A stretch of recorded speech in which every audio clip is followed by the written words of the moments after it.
if you allow someone to be who they are, and they allow you to be who you are, then that is love. Everything else is torture.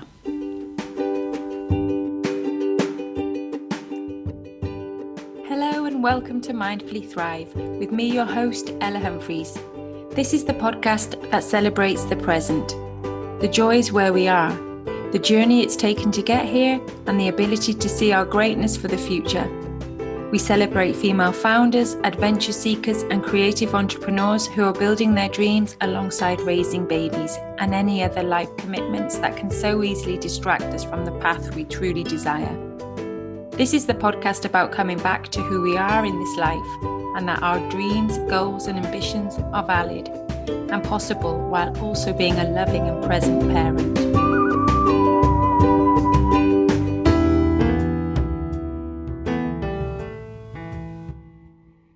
Hi there, beautiful souls. Today I bring you a solo episode to share some new learnings and insights I've had over the last few months.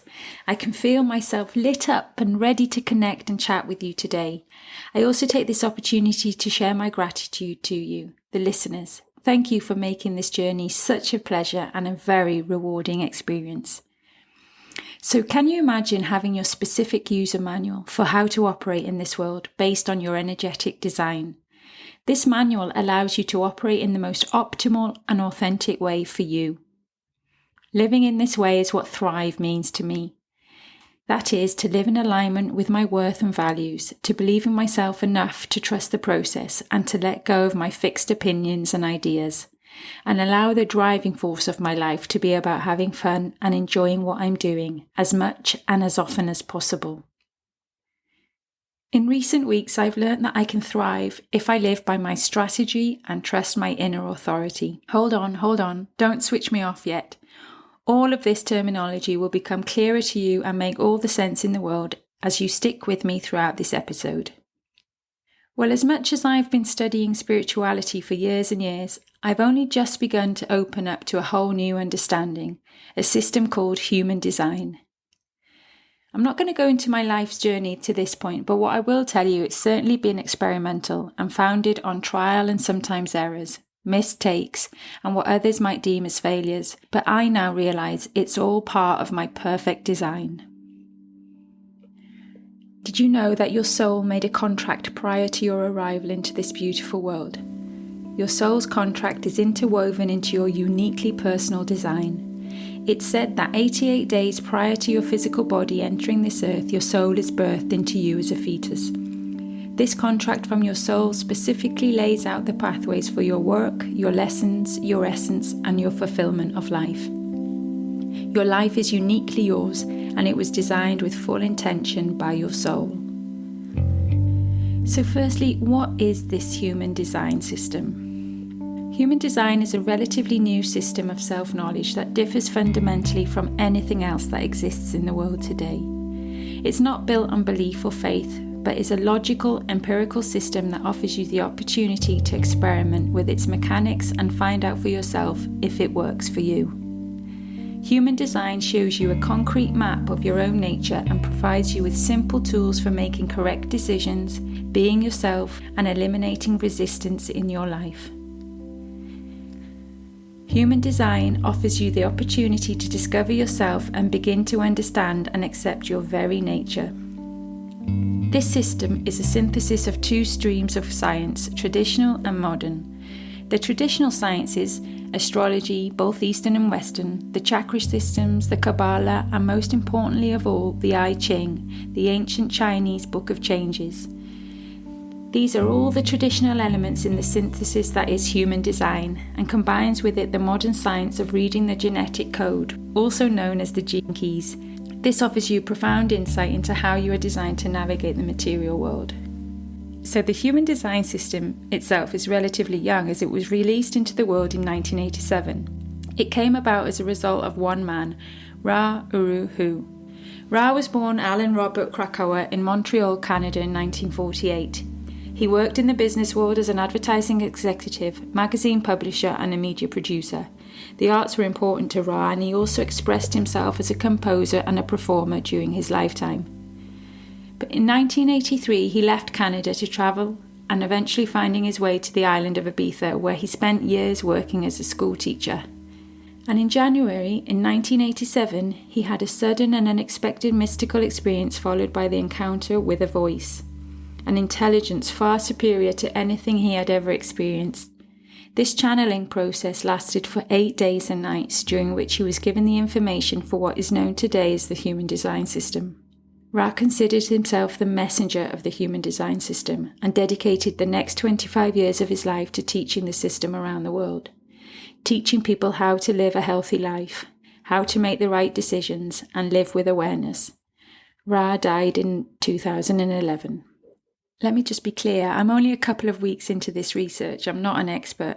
I'm bringing you a summary of my hours of research and investigating this fascinating subject. The internet is full of human design readers who will give you a detailed reading of all the different aspects of your chart if you choose to invest.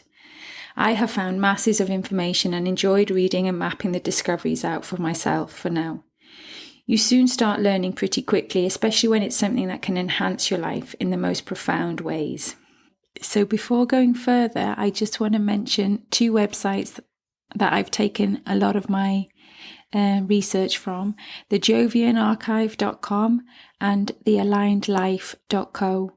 Has beautiful examples of the different types, and she also does lots of readings, and I cannot suggest enough that you go and check her out. So those are the ones that I've mostly used. I've also looked at Wikipedia and a website called Understanding Human Design, and I'm going to link all of these in the show notes. But the Aligned Life has been a lot of the contribution to this episode. I just wanted to reference her here. So let's break it down. Where to begin? I headed over to mybodygraph.com, and I also recommend you check out Jenna Zoe's website called my.humandesign, and fill out your birth date and time and location, and the software on the website will calculate your chart. So once you get your chart, you'll see that it looks like a map drawn within the outline of a torso and a head of a body. Within that space there are 9 shapes. These represent your 9 chakras. In human design terms, they are called your centers. 4 of these centers are called motors. They are the heart, solar plexus, sacral, and root. If you can imagine, these centers have many entry and exit points in them. These points are referred to as gates, which potentially can connect to each other as channels. When 2 centers are connected by adjoining gates, they create a channel, and they light up and become defined centers. Defined centers appear in a color on your chart. When a center is not connected to any other center, it may be an undefined center or an open center, as it will appear white. All of these centers, motors, gates, and channels define your design. Your design is made up of many different aspects, but to begin the focus for your understanding, it's best to start with your aura type. This will give you your strategy for life. You will also have a theme which represents the sensation or emotion when you are living out of alignment. This is called the not self in human design, the telltale sign that you are not living by your design, whether that be anger, frustration, or bitterness, for example. Let's just be clear that every personality type is important. We can't all be good at the same things in life. We all need others around us who can do the things that we're not good at. So don't think any one type is better than the rest. So when you get your chart, you'll see the aura types. Step 1 is knowing your aura. There are 5 types. Manifester, known as the self-starter or the freedom lovers. They are a minority. About 8% of the population are manifestors. They will have an open sacral and their throat center is connected to a motor. The theme is anger, and their strategy is to inform before acting. Manifestors are the initiators, those indispensable types that can make things happen. Society actually depends on them to get the ball rolling. They naturally have a large influence on the world, even when they're not aware of it. This is the type that always gets things done. On the flip side of that, they do not want to be told what to do. This type marches to its own drum, and therefore are the most likely to become thought leaders or visionaries if they can manage to hold on to their inner essence. Ironically, this type has long been trained to fit into society and therefore to have lost touch with their own natural abilities. So you may have to do some work to uncover your natural tendencies if this is your type. They do not feel the need to ask for permission. They're naturally wired to act alone, but that can leave others around them feeling disregarded. This type tends to take action fast, but that can mean that the people around them feel that they're not being taken into consideration. You'll make things much easier on yourself if you explain as you go. They're naturally creative types and they must always be able to express themselves. However, they might need to rely on others to help finish their projects. Next up is the generator. They're known as the life force or the Buddha. They don't have a motor connected to the throat. The sacral center is defined and we make up 35% of the population. A generator's chart is going to be different because a generator can have a defined throat center, but it won't be connected to a motor. The other requirement that they have is that they will have a defined sacral. Generators carry their own life force energy with them. Their theme is frustration, and their strategy in life is to wait to respond. Don't initiate. Generators, as you might have guessed, have a continual source of energy. The sacral chakra is the most powerful of all the chakras and is capable of running all day and into the night. This type is a natural energizer bunny. If this is you, don't be surprised if you don't feel the need to unwind as much as others around you do. They have so much energy, in fact, that they might find sleep difficult unless they've done some sort of physical work during the day. Authenticity is the true key for generators. They need to be absolutely satisfied by their work and respected for what they bring to every aspect of their lives. Generators are constantly getting pings and signs from the universe. Maybe you see something in a store window and the next day your friend offers you the exact same thing. It's simply up to you to notice the guidance and decide on whether you want to act on it or not. But don't try to get ahead of yourself. Ultimately, it's better for generators to put off action until they have absolute confidence in their decisions, resisting the urge to follow every lead or to push things before they're ready for them to happen.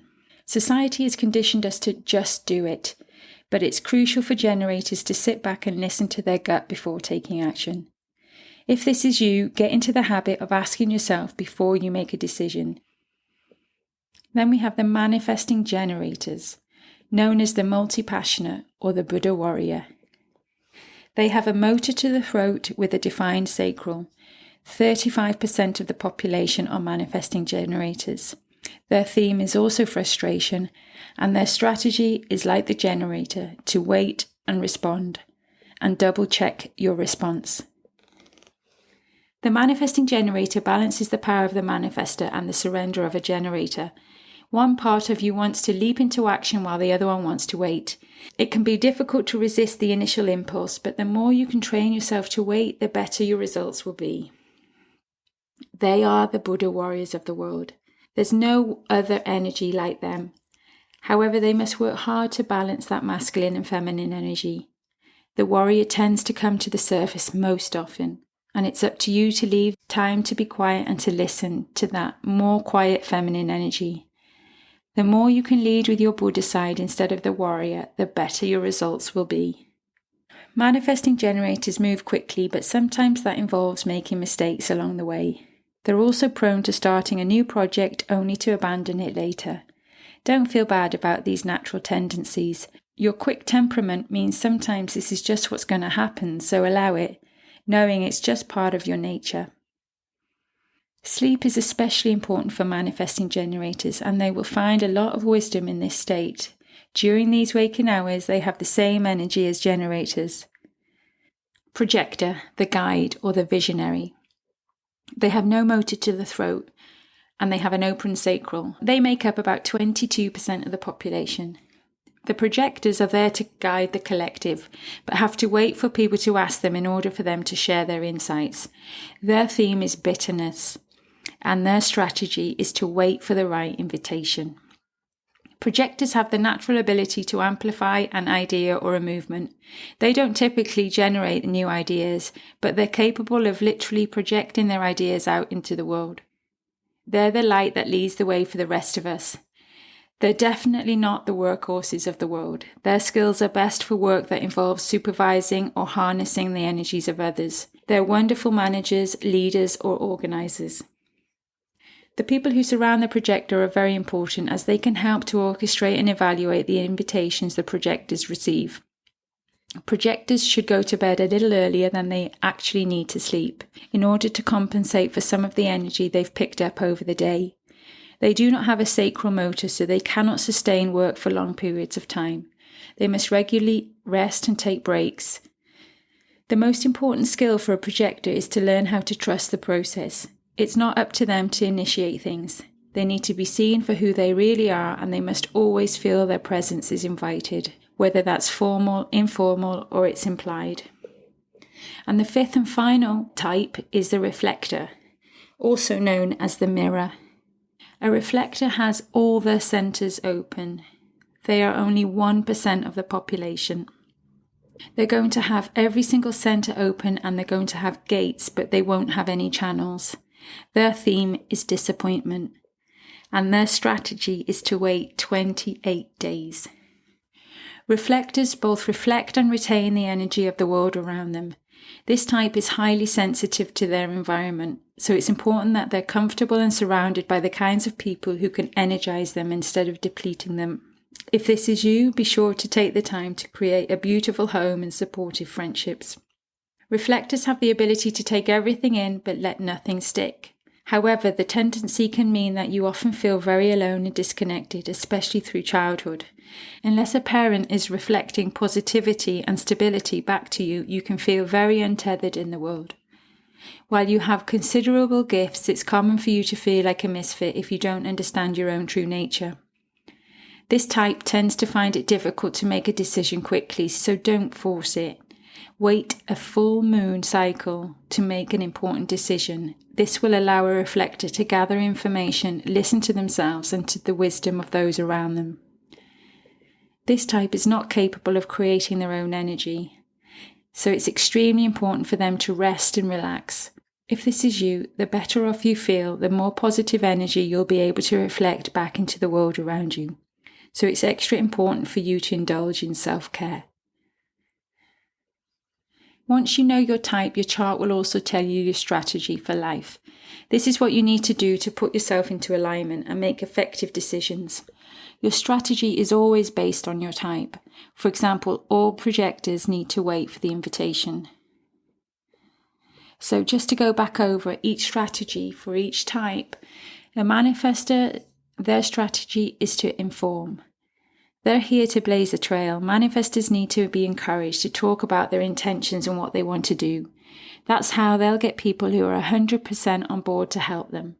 They don't have the energy themselves usually to carry a project all the way to the end. They need a support group of MGs and generators to do the work, projectors to project manage, and reflectors to tell everyone what they're doing.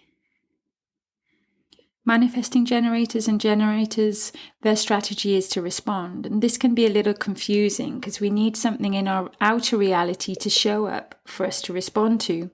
Manifesting generators and generators wait to initiate.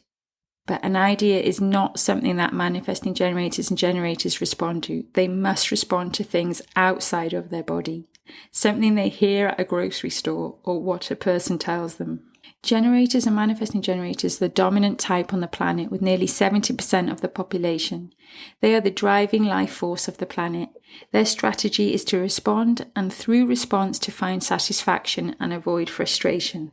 They have an open and enveloping aura and they need to learn about themselves. Projectors need to wait for the invitation. Someone needs to call you out for your advice. People can feel your aura and that you're willing to share. This can also be an energetic invitation. You don't need an explicit invitation to share your insights. And the reflectors need to wait a lunar cycle. Reflectors need to wait a whole 28 days to really feel through all of their body graph. They can't be rushed into a decision because the moon needs to hit on every single gate. They don't need to take advice from others. They need to listen to themselves. When you get your body graph, it gives you a lot more information than your type. It also gives you your profile and your incarnation cross that you have brought into this lifetime. So my full chart says I'm a 3-5 non-emotional generator with a right angle incarnation cross of service. I have researched a lot about my design, and it's all very familiar and accurate to my past and my interests. All makes sense to me knowing that I'm a generator. I now realise my strategy to make things work or to force things has kind of backfired, resulting in things not working out or ending with a struggle. I realise also that this desire to feel good all of the time is actually my life force talking to me. I'm meant to be lit up. I'm meant to do what I love, and this then generates the light for others. My inner authority as a generator is to listen to my gut.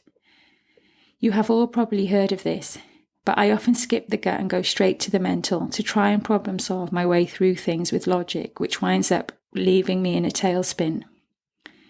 So we all have different authorities. There are two types of authority. The inner authority is the inner intelligence that enables us to know whether a decision is correct or not. It's as though each of our bodies possess an inner compass or a device that reveals whether something is healthy and fulfilling use of our energy or not.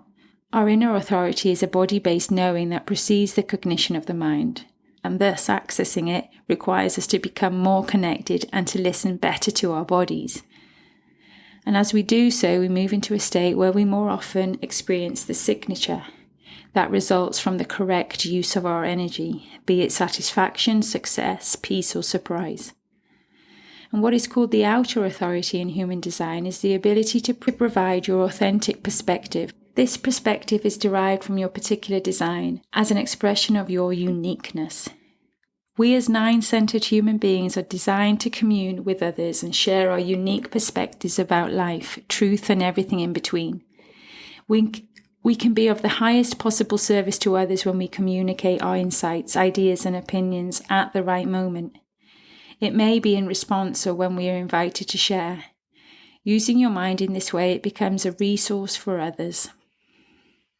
As a mother and a wife, it's also been important for me to find out about the charts of my family members and my friends. And for my children, my hope is to guide and teach them about their own designs and how they best communicate and interact with the world, and to teach them about their own superpowers before they become too conditioned and then as an adult have to do the hard work of unconditioning themselves. My 2 daughters are clearly very different, but now I also know that one is non-emotional projector 2-4, and the other one is an emotional manifesting generator of a 6-2 profile. And therefore I have more of a manual to help me guide them individually towards their own needs and desires. Understanding, knowledge, and clarity is gold. Remember, another 3-5 generator wouldn't have the same chart as me. They would have a sacral center with no motor connected to the throat chakra, but they will have different centers defined or undefined and different gates hanging. We are all different and unique on the outside, on the inside too, so why are we expected to go through life in the same way?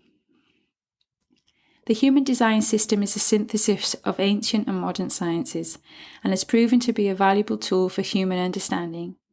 And what I have fallen in love with about human design is that you discover what makes you different from everyone else. It highlights your uniqueness. There is nothing missing from you. There is nothing better or worse. We are all as we are, and we are all intentionally created to be this way. So love yourself, basically, in your entirety. For you are not broken. You do not need completing or fixing. Human design offers insights into your psychology along with strategies and techniques for making correct decisions and ultimately leading to a life of more ease and fulfillment. And who doesn't want that? I hope this has given you a taster for what human design is all about, and I hope you join me next week for part 2 of this new human design series. All the links and resources I've used throughout this episode can be found in the show notes. I wish you a wonderful week ahead, discovering more and more about your unique and wonderful selves. And please remember to like, share, and leave a review if you can. That would be beautiful. Thank you so much, and I'll see you next time.